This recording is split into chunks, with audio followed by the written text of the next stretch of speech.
Welcome to the Restaurant Marketing Podcast, where we talk about how multi-unit brands successfully market at the local level. Today on the show, we welcome Derek Rosenbaum, president of Groucho's Deli, an 80-year-old neighborhood deli based in Columbia, South Carolina, where I'm told it's very balmy today, with more than 40 units. They're known for open-faced hot dipper sandwiches and salads, as well as their signature Formula 45 sauce. Derek has been an operator. He's implemented a central distribution commissary and project managed the opening of over 40 franchise units. He also modernized the entire business into being incredibly tech forward. We'll get into that a little bit today. Derek's business formula for success is people plus pride plus passion, in that order.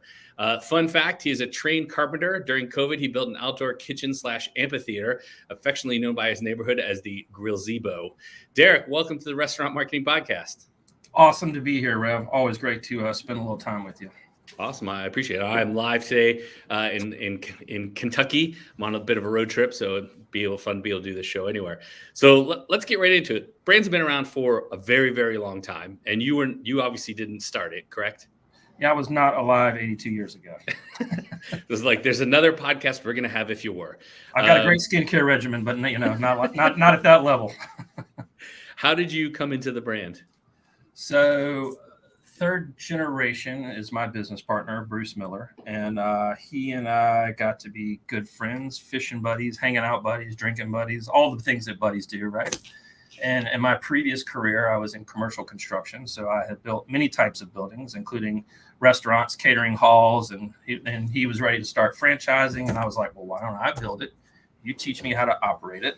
You know that side of the business, and that's where the marriage started, and we opened up franchise 1, 2, 3, and 4, and it just evolved from there. We had a central commissary for a while, learned the distribution side of the business. I mean, I've literally worked in every aspect of Groucho's. Okay, so when you came on board, it was one store. One store and the first licensed store, but I was technically the first franchise. Okay, so you opened store number 2. Correct.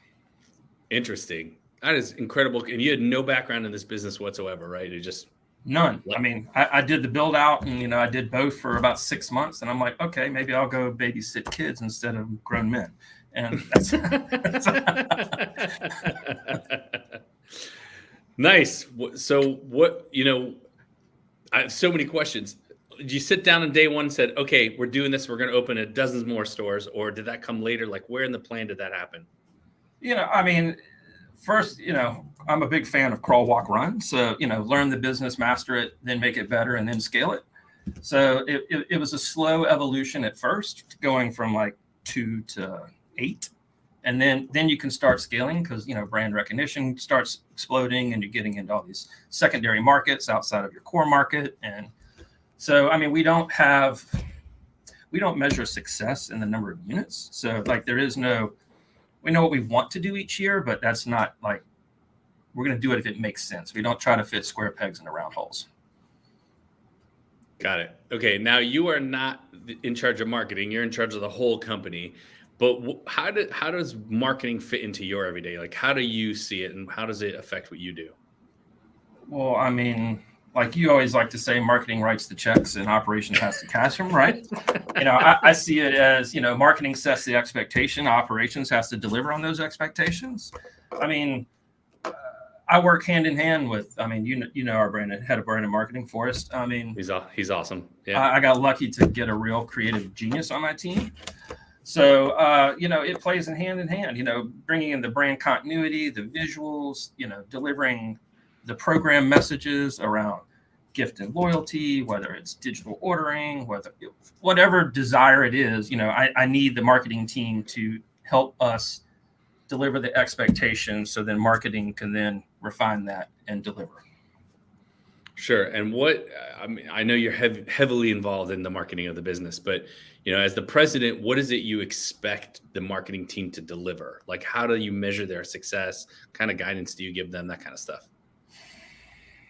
Well, that game has changed a lot in the last 2 years. Before it was sales, right? Now, sales comes. I look at retention, and specifically retention is our focus. Is guest retention. Because I think if you do that right, with the reputation management and the right service recovery mechanisms, the acquisition can happen organically.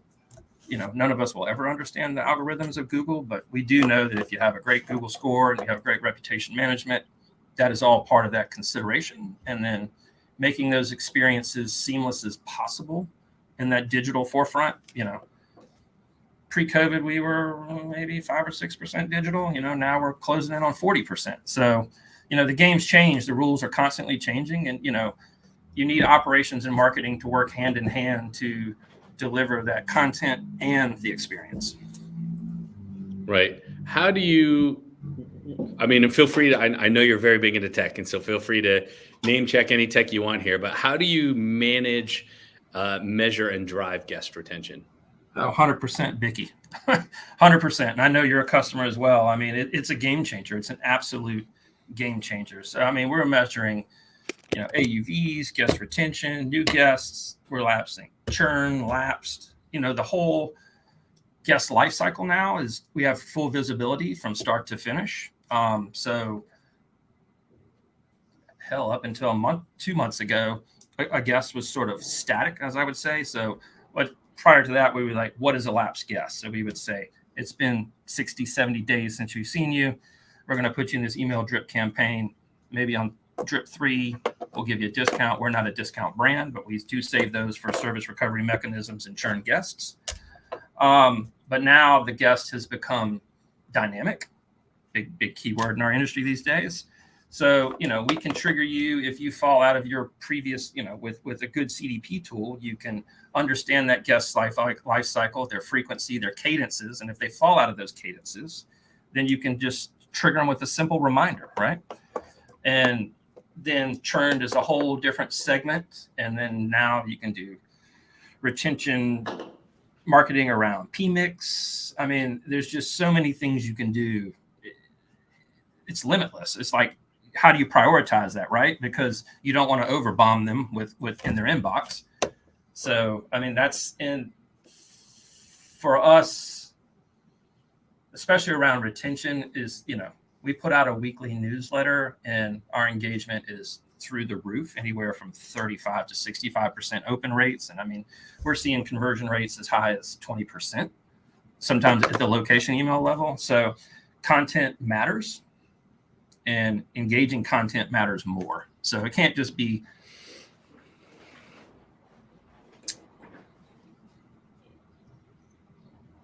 you got to have the right team members to deliver that engaging content. That is not my wheelhouse. I hire my weakness all day long when it comes to that. Like, I know how I want to get there, but I can't I can't color in the lines to get from A to Z, right?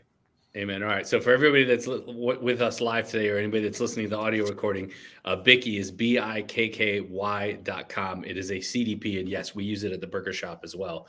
How were you? I want to definitely talk about some of that stuff, but what were you doing before you had Bikky? Like, did you have any way to measure and activate and automate any of that kind of stuff? Not really. It was just kind of throw some gel at the wall and let's see what sticks, right? For sure. Maybe we'll talk offline about this, but we learned a trick in Bikky recently about late guests, and I think you're kind of on it. Essentially, for those listening, most restaurants do an average number for lapsed. So they take their entire guest database and they go, okay, on average, if you haven't been here in, let's say, 75 days, we've lost you, right? And then they trigger marketing based on 75 days. Well, if my pattern as a guest also matches that pattern, then that's fine. But essentially the way to do it, and I think you might be doing this. If not, I'll show you how we do it. Essentially is every guest has their own pattern. That's what I mean by each guest their journey is dynamic to them. Yep. And we can customize through segmentation that messaging to them.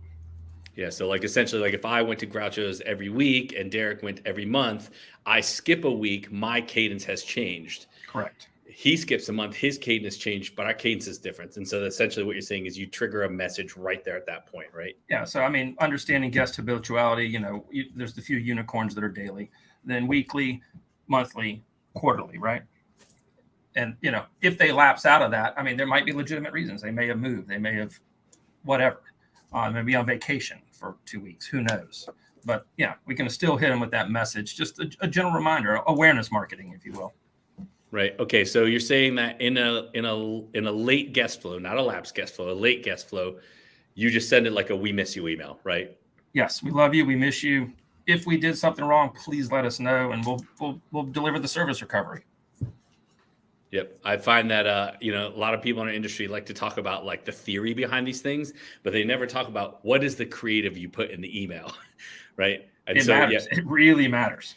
All right. Now, if somebody again, if they go into this like late guest flow, how many emails are in that flow? Right now, it's just a single. We may expand on that in the future. We're still very early in this, so we're still measuring it, right? So I don't want to oversaturate them because they're already in a weekly cadence with a newsletter 3 times a month, and then 1 time a month we do location-specific e-blasts, and those are curated again through Bicky with segmentation. If this, then that. So I'm a big fan of not over, like if you overbomb my inbox or something, I'm done. Like I'm out, I'm unsubscribing, forget about it, right? So we monitor our unsubscribe rates diligently. So I mean, customers will tell you if it's too much through that mechanism alone, really. Okay. How often does your menu change? Hardly ever. Okay. So what do you put in a weekly email to your guests? I mean, recently there's been this theme. I mean, we have 82 years of history, right? So Sure. like if you go, our office is in an area called Five Points in Columbia, South Carolina, right next to the University of South Carolina. This building's built in the 20s. Like we're on the 2nd floor. It's like Mad Men minus the cigarette smoke up here. And so, I mean, and it's like a walking museum. So, I mean, we have so much history to involve, and then we have at least 4 generations of customers eating with us. So, there's always going to be some kind of menu feature, right? And that'll be seasonal based. In the summers, it's going to be more lighter stuff. In the winter, we're going to focus in on Reubens and like a midi special or one of our heavier dippers. And then we focus on our community gives back. We do a lot of give backs events. So we make that personable. Sometimes around food ethos, sometimes around programs. And then there's typically a theme to every email. So we've done like a 70s and 80s and 90s theme because we have all of this content. And then we have customers that we can go talk to and interview. Like right now, the head of brand and marketing for us is working on a 50s, but he's like, I need more information. So like we're sending out a survey to get people to come engage with us. Because I mean, there's been customers eating with us since 1940. So like, we're fortunate in that regard, but that's where the content matters and is engaging. And when you see open rates just on a generic, I don't want to say generic, that's the wrong term, but on a weekly, the Groucho's Gazette is what we call it. If you're getting 35 to 40% open rates, I mean, that's unheard of in our industry. Yeah, I think MailChimp reports the average open rate for restaurant business is 19.2. Yeah.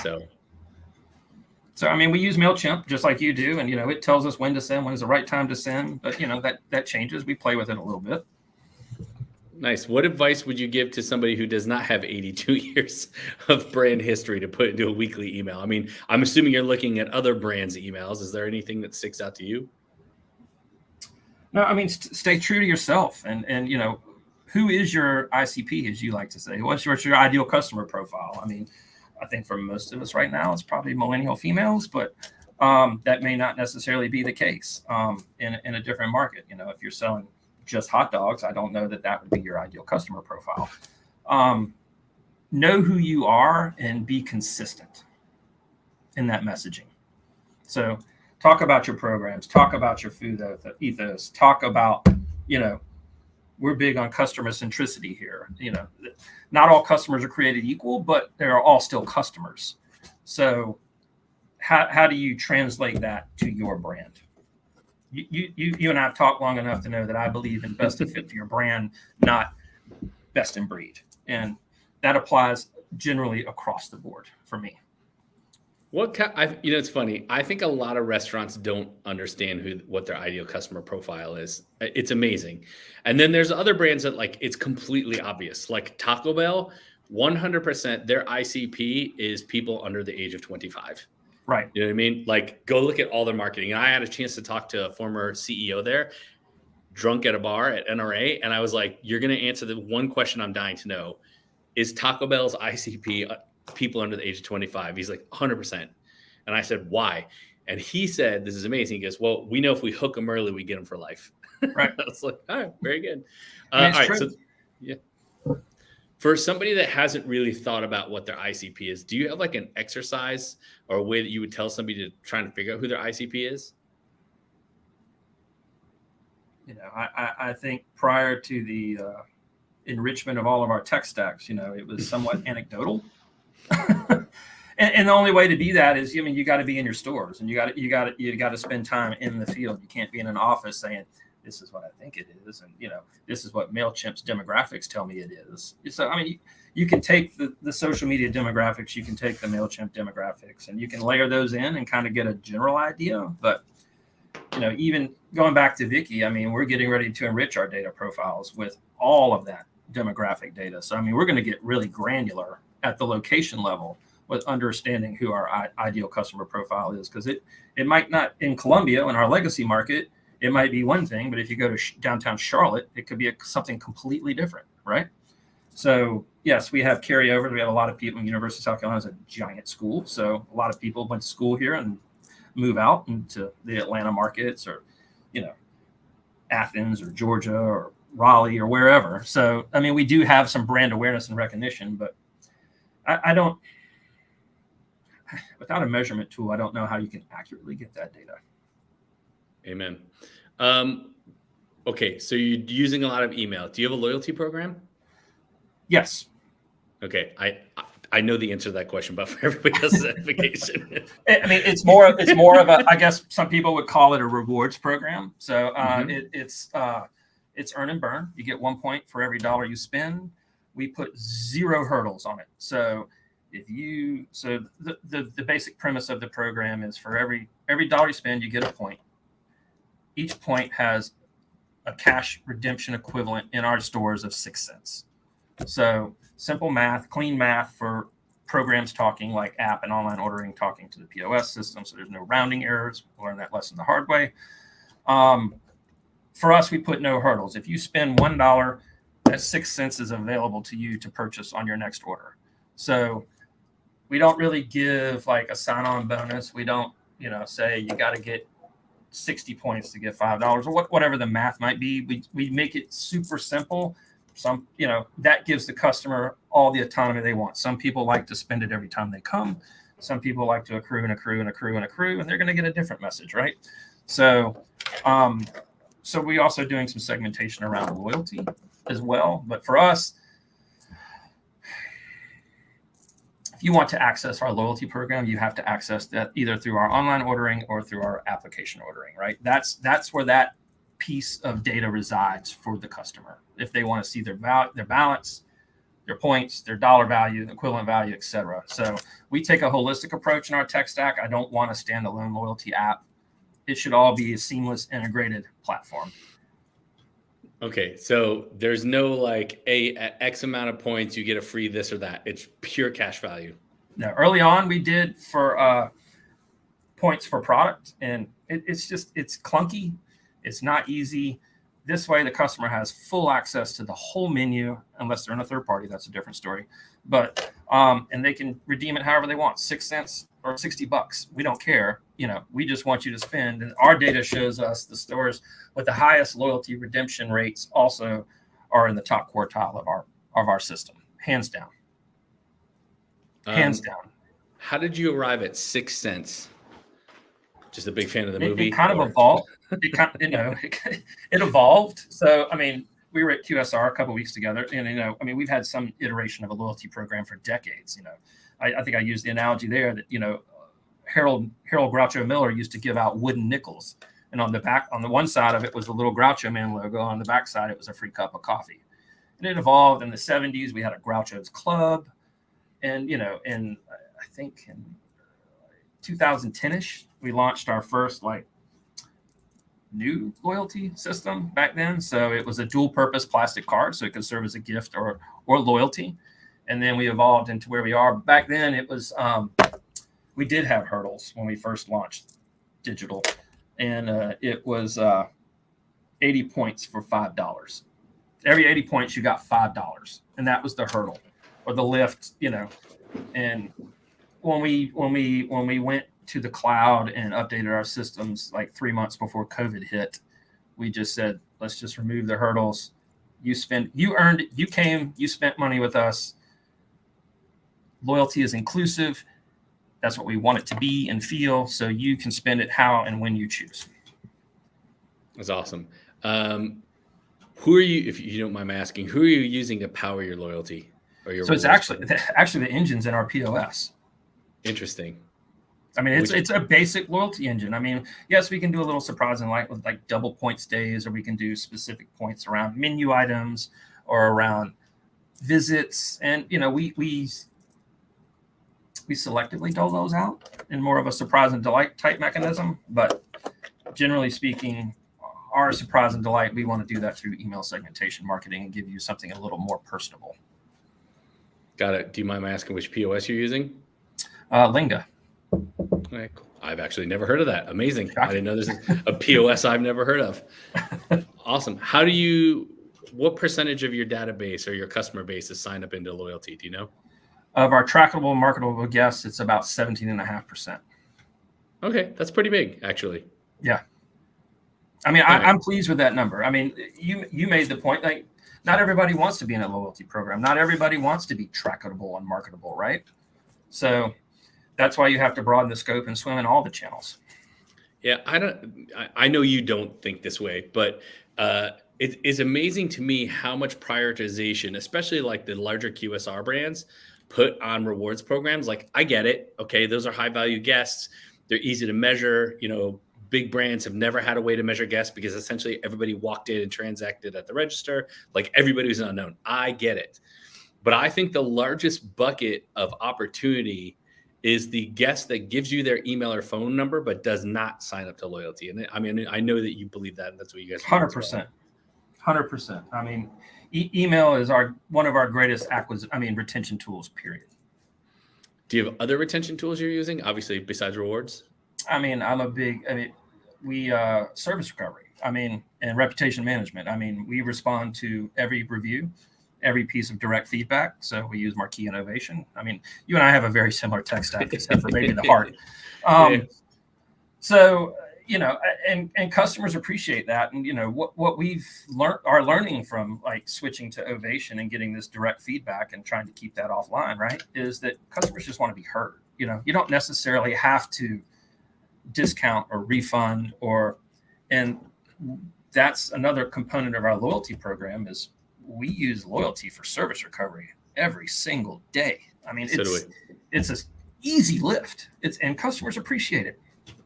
Yeah, if something went really wrong, like somebody messaged us the other day, they got tinfoil and a hot dog, which I have no idea how that happened. Anyway, but we refunded them. But yes. if it was like they didn't like the experience, or we forgot a sauce, or maybe my servers were rude, which happens incredibly rarely, but everybody has a bad day. Right. We just we're like, here's 50 points. Like, that's enough for a free order of fries, or loyalty is an easy service recovery mechanism if done right. All right, now I want to bring something else out here for everybody that's listening, because I hear from multi-unit brands all the time, oh, there's no way we could reply to every review. There's no way we could reply to every comment. There's no way. You have what, 44, how many stores? 31. Okay. You reply to every single customer in every single platform at every single location, every single time, correct? Not so much in the third parties, but outside of that, sure. Yes. Own channels or whatever. Yes, okay. Own channels. Everybody that's listening, you're never too big to reply to your guests. Right? Here's a trick. It's called generative AI. You'll learn it. How do you use it? Generative AI? Sure. So prior to these tools coming into the tools we're already using, we kind of wrote canned responses and then curated them specifically to the feedback or the online review. But now with generative AI, and the trick is you have to learn it to speak the voice of your brand and the messages you're trying to deliver, and then obviously putting the right keywords in for digital relevance. And I mean, we've taken a task that used to take, a couple hours a day down to tops 15 minutes a day. I mean, we're still approving everything. We're still looking at everything and we're tweaking, but as you tweak, it learns. And eventually, I mean, we may check the box and say, let it go. But I mean, literally now we've been using it for about a month. And I mean, it's really just approve. And unless it's a very unique use case, then you need to get in there and edit it a little bit. Okay. So do you have that plugged into something like Ovation, or are they separate? You're writing, like, how does that work? So Ovation is direct feedback, and then Marquee would be all the third-party feedback. I mean, Google, Yelp. And so the AI piece that's a piece that you're getting through Marquee, correct? Marquee and Ovation, yes. Okay. So all right. So it's not like you went and got AI and plugged it in. Those are inside the system. Now, these were value add mechanisms into a tool we were already utilizing. See, everybody, it is easy. I mean, it's like anything else. The work's up front, right? When you build your menu in a point of sale solution, it's a grinding, horrible task. But if you stop and do it methodically and take your time, it's done. Then you just duplicate it. And it's the same thing with this. And feedback's not going anywhere. So, get on board because it is certainly part of your digital relevance. Justin agrees with us here. So who is doing that? Is somebody in HQ doing that, or somebody at the locations going through them? No, here at headquarters. So, I mean, I know we built kind of our own internal marketing agency because we just weren't getting the results we wanted. And now we have somebody that's brand focused, and that's all they do. They speak our brand. They know our brand. I don't have to monitor them. We don't have to gatekeep anything. So, and we provide lots of services, and it's optional, but we currently have 70% of the chain using it and more interested, but it's only 10 months old. But I mean, we're doing reputation management, direct social media posts, location specific emails, curated, marketing content. If you need something for the local basketball team, or we manage this program also manages those give backs nights. So we provide all the content to the organization. So we try to make it as easy as possible. Because my experience in 23 years in this business is that operators typically just want to operate, right?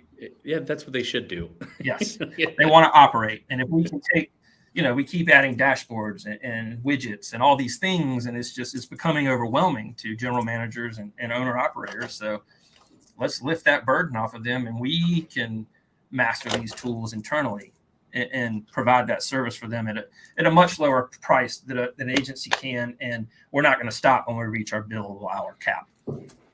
Sure. So how many people are on the agency team, if you don't mind my asking?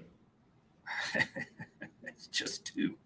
That's amazing. So you have 41 locations, and that you have an agency that will do the marketing for them, which we don't expect them to do. They could obviously do their own, but this is sort of like an add-on. They pay corporate for that at a much lower price than they would pay somebody like me, let's say, or Targetable. Correct. My friends at Targetable. Correct. That's amazing. Everybody should think about this model. Yeah, I mean, it's brand centric. I mean, we've done the agency model, but I mean, they're managing multiple brands, right? And when they hit their 10 hours allotted per store, I mean, per month or whatever the agreement is, it's over, right? And the content might just be, it won't be as meaningful and as engaging. Got it. Okay, so we have like a minute or 2 here left. What are the high level services that the agency offers locations? I heard you have Marquee at every location, right? And reputation management. Yeah, so we pay for those services corporately for Marquee and Ovation. So that's already happening anyway. That stores actually have access to that because they obviously need their insights operationally. So we're doing location specific social media on Instagram and Facebook, TikTok and Twitter are corporate only. We're doing once a month a location level email.